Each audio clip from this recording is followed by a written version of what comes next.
about today with you are things that I've been thinking about from something that I saw from something that I saw online with John Sharkey and Wilbur Kelsick and Joanne Avison, who are three. John is from Ireland, Joanne is from Britain, and Wilbur is from Vancouver, Canada. And they often speak together because they're people who are interested in what's called biotensegrity. And if any of you were here last year, I think I did a talk on biotensegrity. And it's not something that John talks about, but it's added a lot of understanding and meaning to my practice. And we were working with one of our patients this week. And let me back up. In the beginning, most of us, when I first started thinking about fascia, the only thing that I could think about in 1989 was something like saran wrap, wrapping the muscles. And that was such a wrong idea of what fascia is. And then we were very blessed by Jean-Claude Guimberteau, who came out with Strolling Under the Skin in 1997.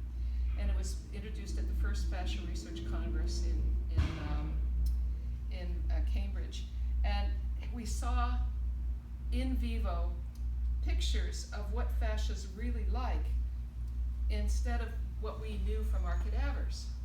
And you remember that fascia has this very gelatinous, especially in areas where there's a lot of give to the body, the belly and the biceps and the legs.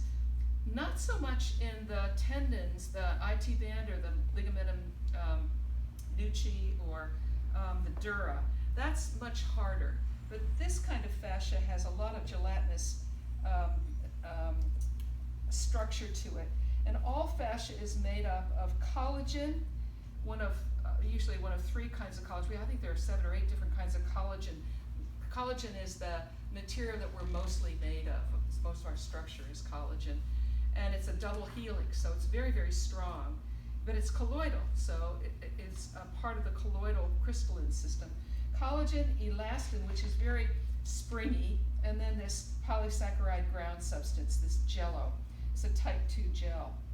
And it forms a web inside our bodies that is very, very much like this. The polygons are like the tubules.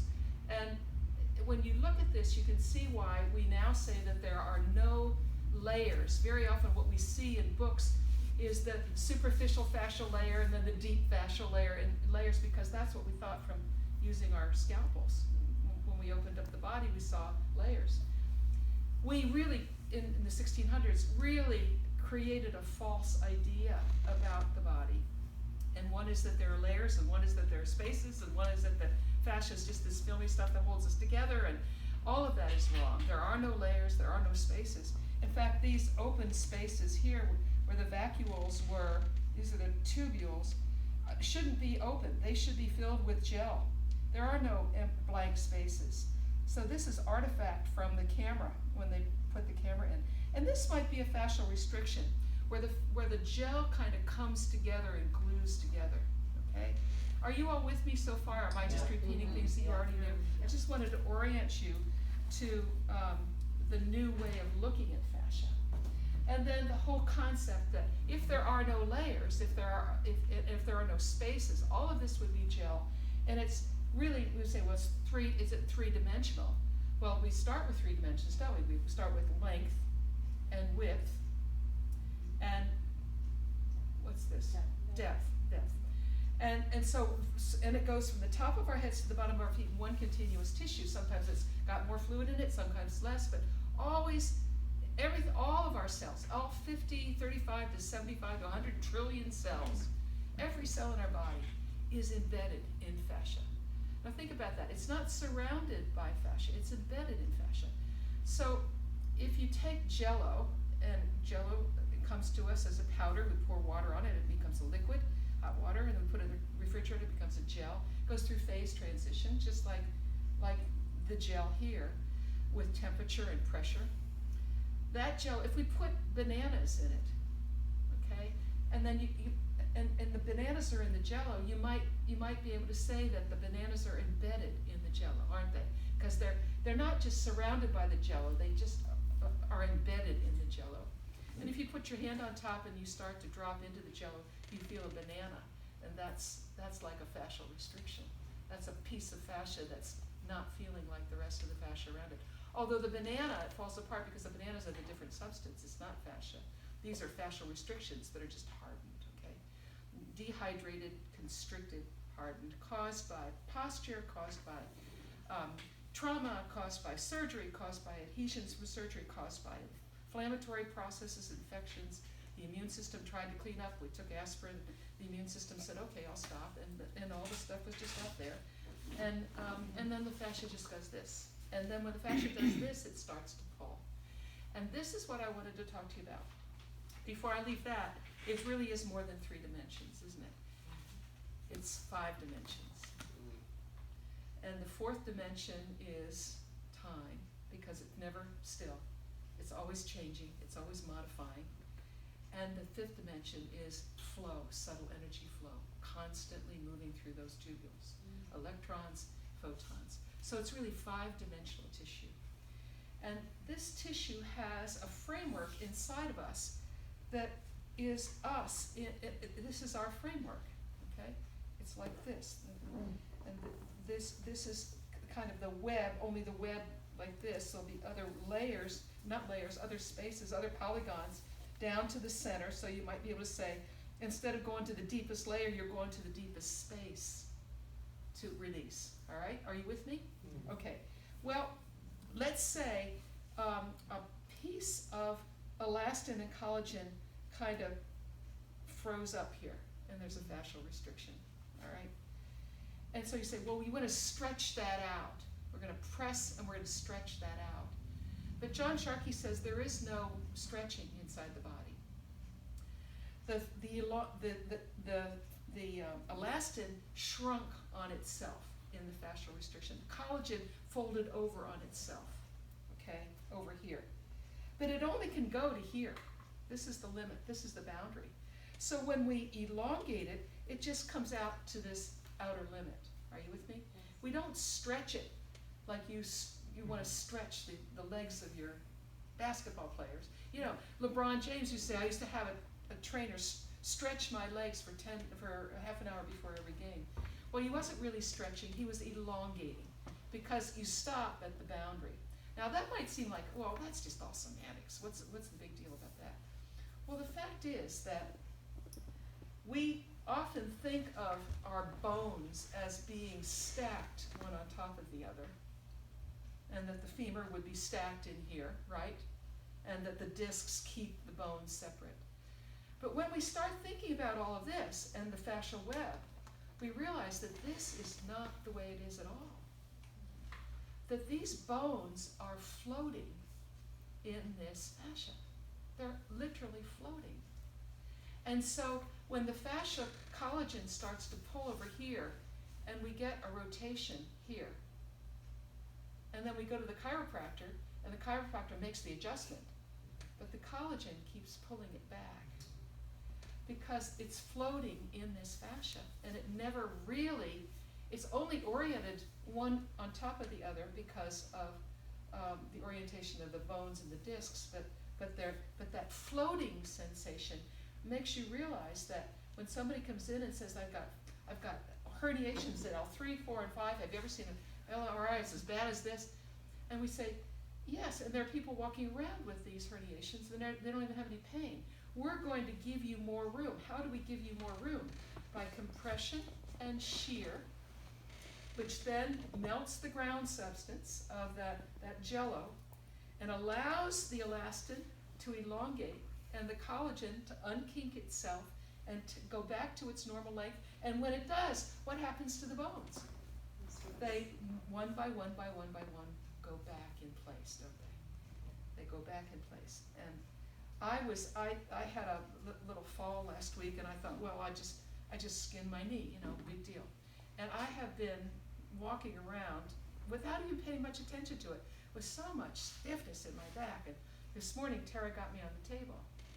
And I couldn't even be in prone, because when she was working with this, she was pushing down, and that extension just cringed on my nerves, the nerves that are in the fascia. And all nerves are embedded in fascia. So I turned over, and I got into some pelvic flexion, and then she released on this side, because it's all one web, isn't it? She was working on my back when she was working on my psoas. You with me? So she releases here, and all of a sudden I start to feel a change in here. Then she does a lumbosacral decompression, and after about 10 minutes, all of a sudden I feel my sacrum float into place, and it literally is floating into place. You say, oh, you can't do that. The sacroiliac joint is fused after 35 years old. These bones are fused together. They're fused to the facets are fused. No, we're floating in fascia. So she does a lumbosacral decompression. All of a sudden, I start to feel a kind of an opening up. Then she does this part, and then I start to feel different. And then I do my pelvic tilts, and I open up those facets, and then I do a piriformis release, and I stand up and I think, I have not been in touch with my legs for about a week and a half. I've been doing this for 25 years.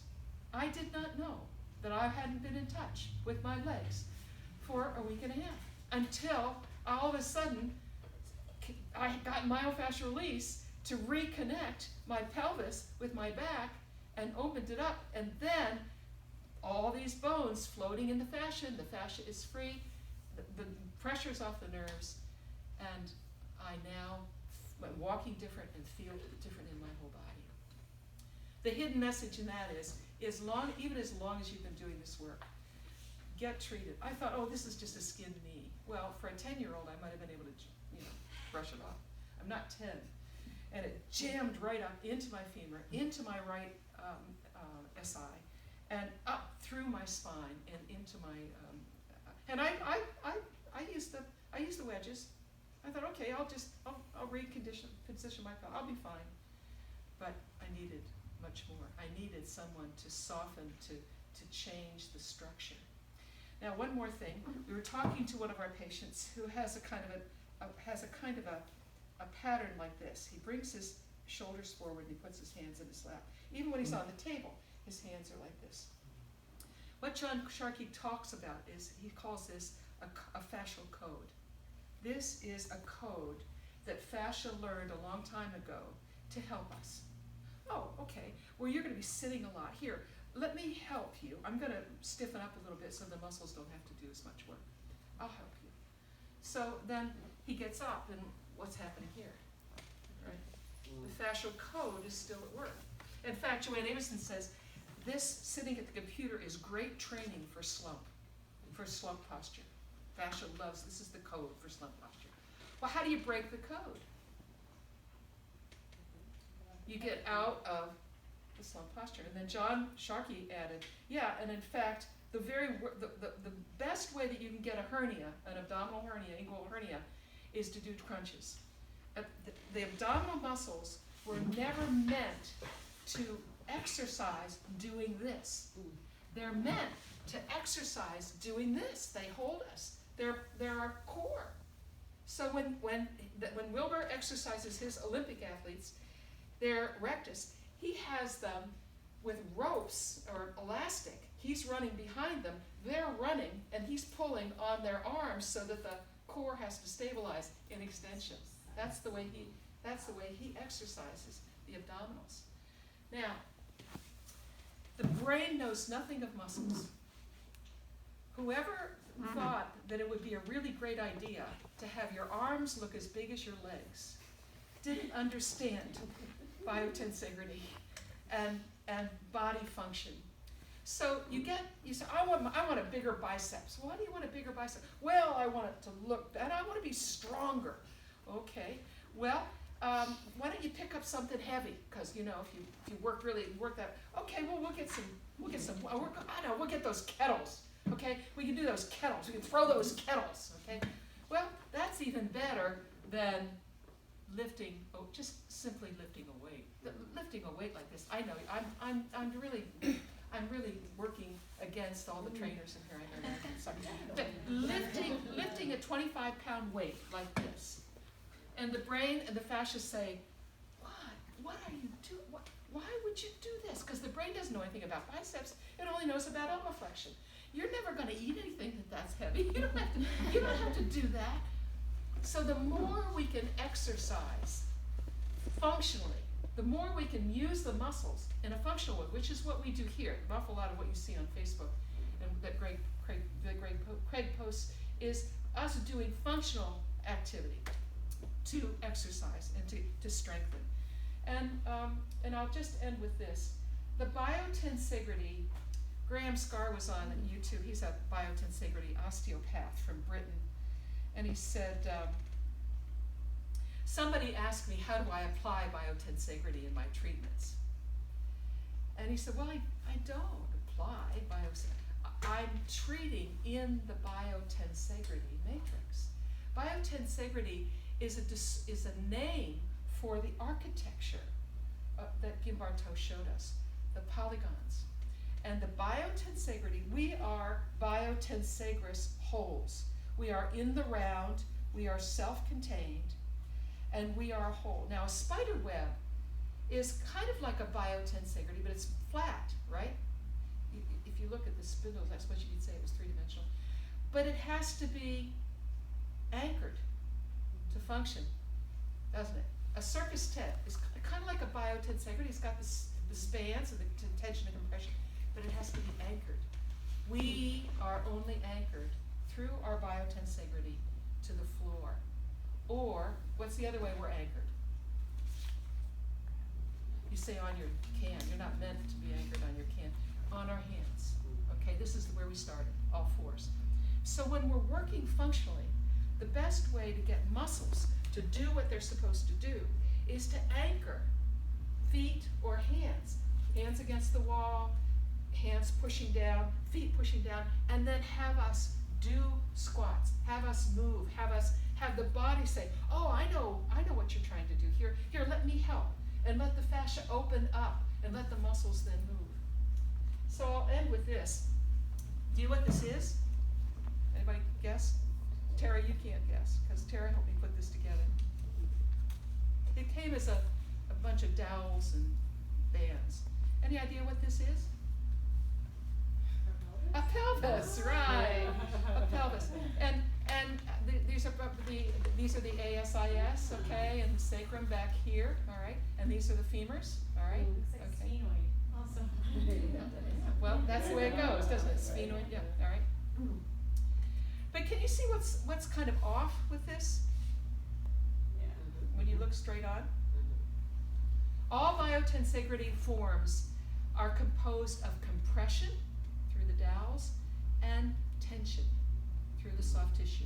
What's compressing in our bodies? Where's the compression part of the system? Our bones. Our bones are the compression part, and gravity pulling on the bones. What's the tension? Muscles, tendons, ligaments, the soft tissue that has the elastin in it. Although bones are crystallized fascia, they form the compression. So we've got this tension and compression all the time working in here. And that's what causes the flow through those tubules. This is constantly. Well, you say, well, where's the energy coming from to keep this tension and compression going? Well, we already said gravity. What other energy is keeping all of this tissue, this biotensegrity tissue, stuff going to the cells? Where's it coming from? Where's the energy coming from? Where does the fascia get the energy? Where does all energy come from? The sun, source energy, the sun, the Akashic field, right. So we have source energy, the Akashic field, that we don't understand, that religions try to call God and try to frame theologically. But it is an energy. It's an energy of love. We believe that it surrounds all of us. It comes through us as we treat, and that's the spiritual part of what we're doing. We don't talk too much about that. We do talk about how it biologically affects the tissue. So all of this energy is coming into the tissue. We've got the tension and the compression constantly, all the time, being influenced. Even when we're not doing anything, the energy inside of here is doing something. Even when we're asleep, The cells are working. The brain's getting rid of its accumulated toxins from the day before. And then we go through life, and then all of a sudden we get into postural kinds of quirks, don't we? We're constantly like this or like this, okay? Then what happens to the soft tissue? The fascia says, oh, I can help you do that. I can do that. Fascia's trying to help stabilize us, and it just kind of, for a golfer, it just cranks right here on the swing. Oh, I can do that. I can help you get tight here. Well, then what happens? When that's kinked, all right, if this is kinked over here, all right, see it? Kinked over here. What happens to the sacrum? It shifts, it's pulled over, right? But not only the sacrum, because I can just, if I can hold this in the, when I pull the sacrum, look what else happens. The whole thing is affected. But when we walk, the whole thing is affected. So this is a nice little model that kind of teaches us that this isn't what we do with patients. This is how we work with patients. And Xiomara and I were just talking a minute ago, and she said the physician that she's working with realizes how holistic this work is. And that's what John's constantly trying to say. We learned a linear model in biology and chemistry and physics, that if you put this and this together, that will happen. A plus B equals C, and that's all there is to it. This is the manifestation of how there's nothing linear in our body. There are no straight lines, even though these look straight. There are no straight lines in our body. There are no spaces. There are no layers. It's all one biotensegrity round, where there's constantly, homeostasis is the wrong word. It should be homeokinetics or homeodynamics. There's no spaces in the body. And biomechanics is the worst word that we ever give it. It's biomotion. There's nothing mechanical in here. And all of the physics that we learned is solid physics, solid state physics. Doesn't apply to any of this stuff. It's all soft tissue. You know that strength strain curve where you start here and you get, you know, that, blow up a balloon once. Does it go? No, it goes, and then it goes up, right? So what we try to do with our patients, because of all of this, and I don't go into this much detail, of course, but what we try to do with our patients is try to get them in tune with their codes and try to break the code, have them break the code, posturally, movement-wise, and be willing to learn, teach the fascia new codes that are aligned with their structure, so that then everything can work, and there can be flow. Because when you get rid of fascial restrictions, what you're enhancing is flow. What flows are we enhancing? Blood, nerve, lymph, endocrine, steroids, neuropeptides, air, all of the flows. And that's what keeps us in homeodynamics or homeokinesis. All of the flows. Our job as Barnes myofascial release therapists is to release fascial restrictions that interfere with flow, so that we come back into balance, into finding our center. And so that we're in the midst of our round in a centered way. We never get outside our boundary, and we stay as centered as possible within our round. And I think that's all. Yeah. Thank you, Carol. That was awesome. At my first anatomy class, I was like in 11th grade. I remember sitting on my couch and being like, I don't get it. So there's gravity that brings the bones down. So what the heck is holding the body up? I just couldn't get it. It drove me crazy. And I would think about it for hours, and I just gave up. But then Kind it of like makes you need a so marionette much string. sense. Yeah, It just yeah, like yeah. the fascial tissue and the gel. How do I get a model like that? I would love to have a model. Go online. visual. Just say biotensegrity models. Oh, okay. Yeah, I got this one online. They have different kinds. This is a little difficult to put together. Tara had the strength to do it, and she could see. I can't see these things, you know. I can't. But it comes in a little tube.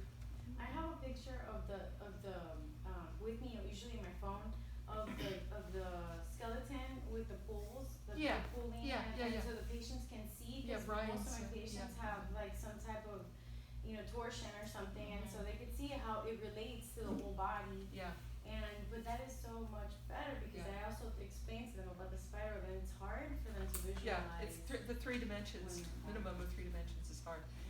But the most important thing is to realize that we are working holistically. We are not working in a linear model. There's no way that we can say that A plus B equals C. That what we're doing is when we put our hands on each other and we press, the way you melt the gel, this is what we're doing, and affecting the nervous system. We press, we take the slack out, we go to the boundary, and we wait there, and we get out of our heads and into our minds and wait for the fascia to do this under our hands. Just wait.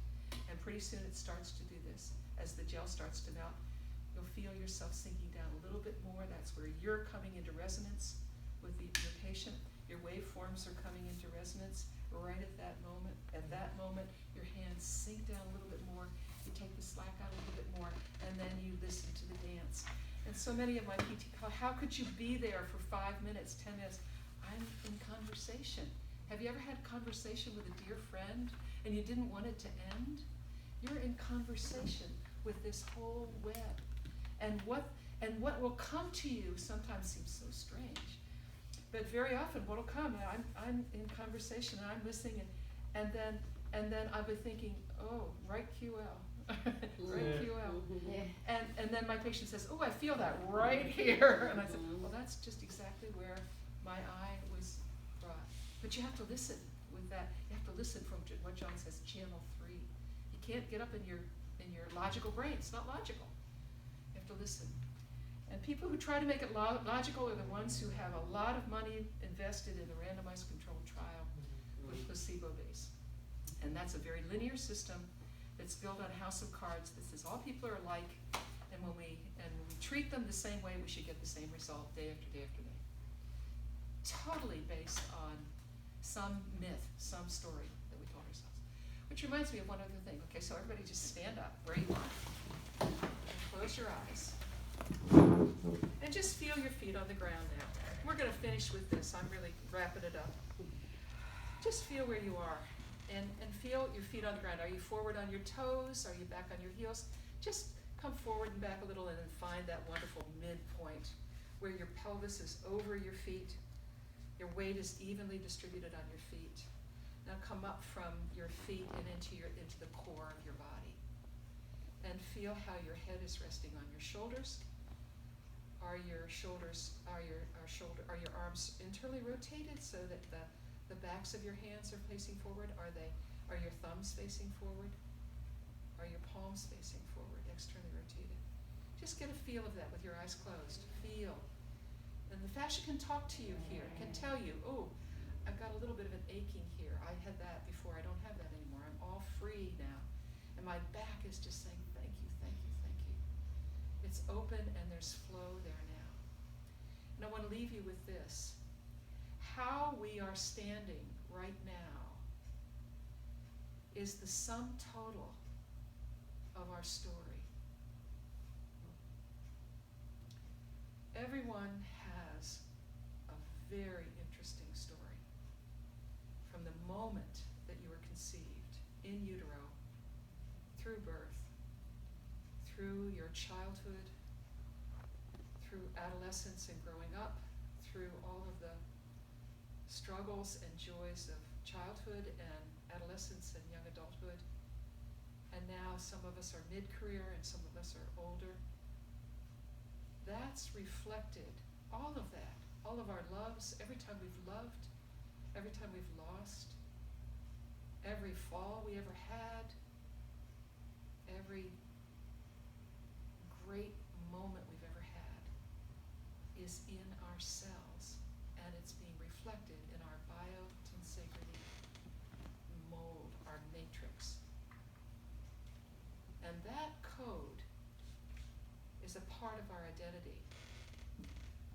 What John encourages us to do is take unwinding right away so we can shed the parts of our code that no longer serve us, because the feelings and the emotions of those experiences are embedded within the fascia. And to get rid of that then opens us up as channels to have source energy move through us when we stay in channel 3 and be able to move into our bodies and into our hands and into our patients. Our patients may not ever be able to verbalize it, but they'll get up off the table and they say, I feel so different. I feel more spacious. Never forget that you wear your story in your biotensegrity matrix, and you can change what you're carrying around with you through unwinding and through this work. Amen. Okay. So I thought that, anybody have any questions real quick before we do some work on ourselves? Speak loudly if you have a question.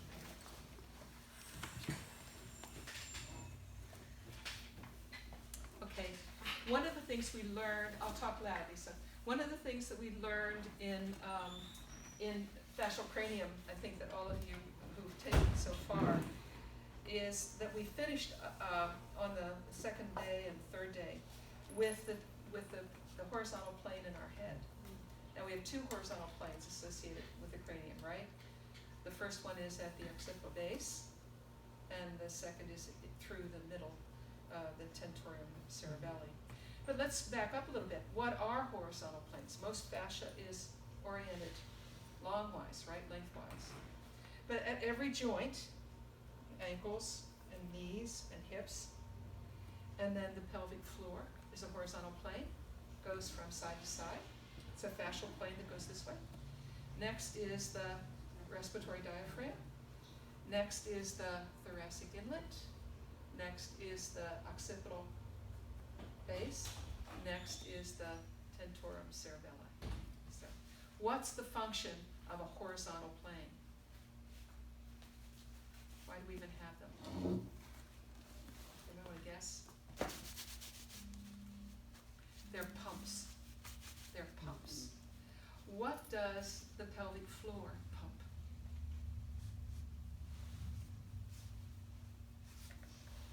Well, when I'm on a plane for a long time, and my iliac vessels are constricted, what happens to my ankles? They swell. Why? Because blood is not being pumped up, right? Pumping blood down, pumping blood and lymph up, okay? What about the respiratory diaphragm? That's easy. What's it pumping? Breath up into our lungs and so forth. What about the thoracic inlet? What's it pumping? And when I say pumping, the respiratory diaphragm is easy to see. But what I'm talking about is that the fascia allows for the vessels that are embedded in it to constrict and expand and pump that way, and it supports that. But what about the thoracic inlet? It has to do with breath, but what goes up and down from the throat? Air. Cerebral spinal fluid.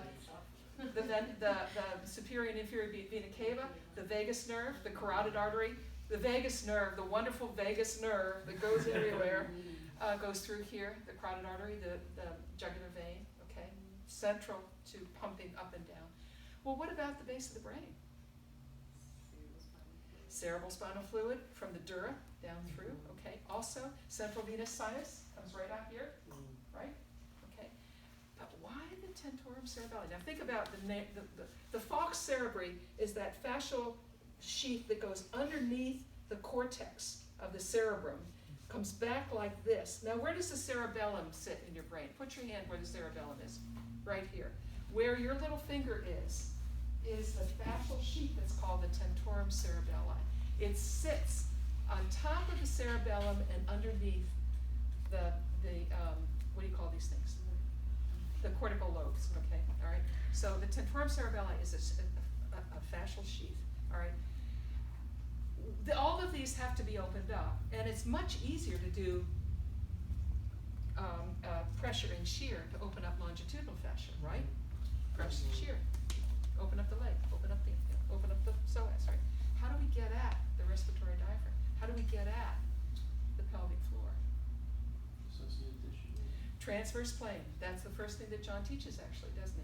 He teaches transverse plane for the respiratory diaphragm 2 fingers on the ribs, 2 fingers. The reason I know that is because I used to teach myofascial 1 and I learned it over and over and over. I wouldn't remember it if I only took it 2 or 3 times.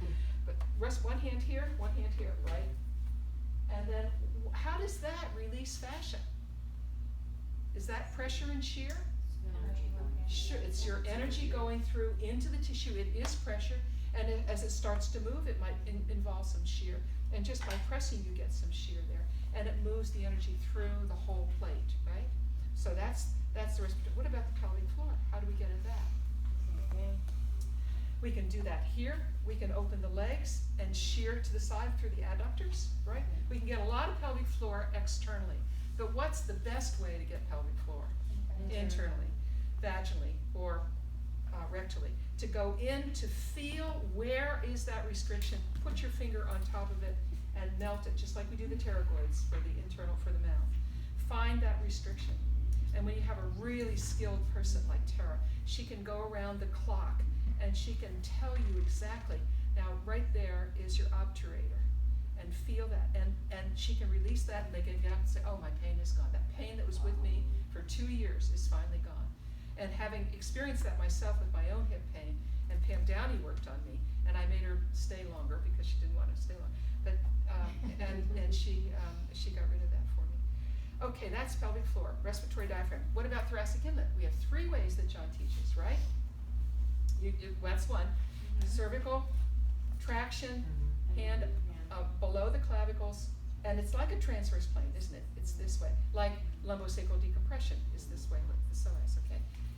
Are you remembering all this? Okay. What's another way that we do transverse plane? Well, not so much. We could, through the pectorals we could get it, but you wouldn't call it transverse plane. You wouldn't call it thoracic inlet. Yeah. Remember that one where we put our fingers beside the cervical vertebra and just go straight down? In MFR2, right down the cervical and thoracic vertebra. Oh, it is. And you just wait, you wait, you wait, you wait, and you go deeper and deeper and deeper and deeper and deeper. Okay. That's the second way. I thought there were only 2 ways. Is there a third way? For some reason I thought there was a third way. Is that the one that's like? Yeah, the traction in this. The regular transverse plane. Oh, regular transverse Yeah. plane, right here. Just like we do here. Yeah, good.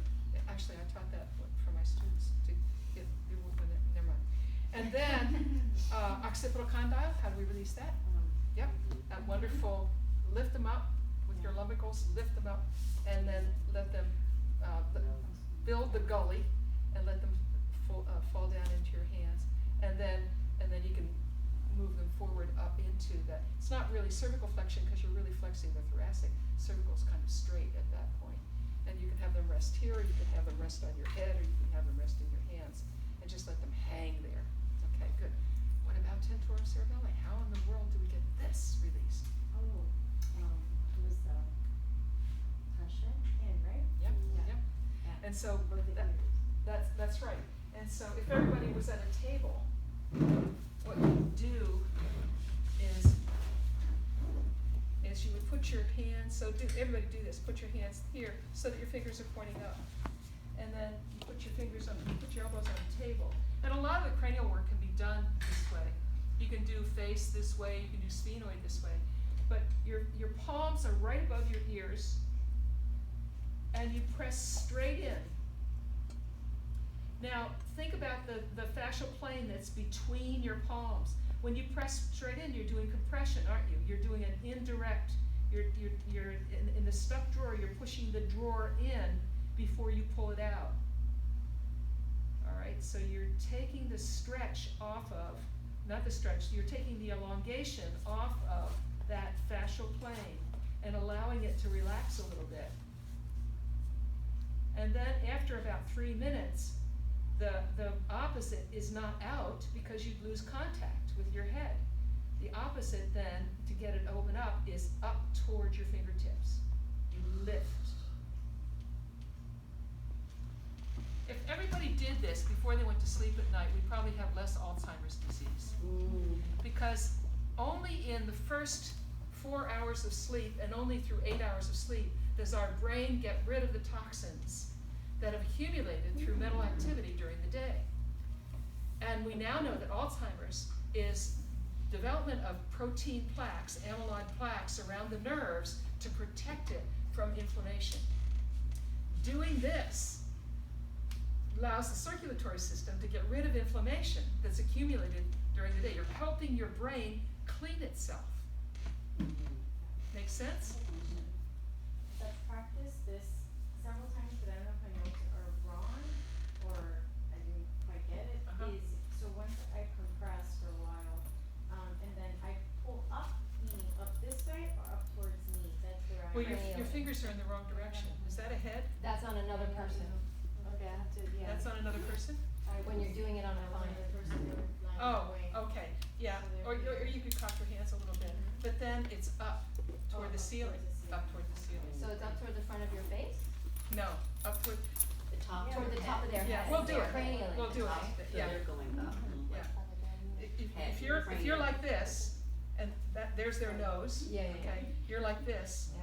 then it's up toward the top of the head, toward you. Cranial. Okay, yeah, okay. All right, so, now, we thought that today would be a good day to practice, horizontal plane releases.